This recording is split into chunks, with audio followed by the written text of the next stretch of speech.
সুপ্রিয় দর্শক কেমন আছেন আপনারা? আশা করি সকলে ভালো আছেন। উপরের ভিডিও এবং নিচের ভিডিও ২ মাসের তফাৎ। আপনারা দেখতেই পাচ্ছেন কতটা পরিবর্তন হয়েছে তা আপনার ভিডিওর মাধ্যমে দেখতেই পাচ্ছেন। ১৮/৩/২৬ দিন আগে ভিডিও এবং ১৮/৫/২৬ দিন পরের ভিডিও। মাশাআল্লাহ খুবই পরিবর্তন। ভিডিওতে আপনারা দেখতেই পাচ্ছেন কতটা পরিবর্তন হয়েছে। অবশ্যই কমেন্ট করে জানাবেন কেমন হয়েছে। এই গরুটা এবার ঈদে বিক্রি করব।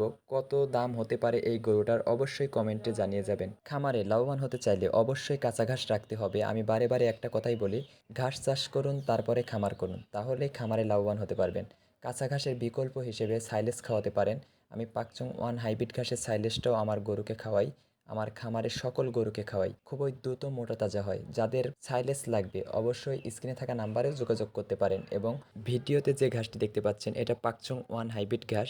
এটা জমিতে কাটিং একবার লাগালে ৬ থেকে ৭ বছর কেটে খাওয়াতে পারবেন। গরু ছাগল উভয় প্রাণী খুব সুন্দরভাবে খায়। দীর্ঘদিন থাকলেও এই ঘাসে ফুল ধরে না এবং গাছ খুবই নরম ও সফট থাকে, তাই গরু ছাগল খুব ভালোভাবে খায়। সুপ্রিয় দর্শক, যাদের এই ঘাসের কাটিং লাগবে অবশ্যই স্ক্রিনে থাকা নাম্বারে যোগাযোগ করবেন। আমরা কুরিয়ারের মাধ্যমে বাংলাদেশের সকল স্থানে পৌঁছে দিয়ে থাকি। সবাই ভালো থাকবেন। আল্লাহ হাফেজ।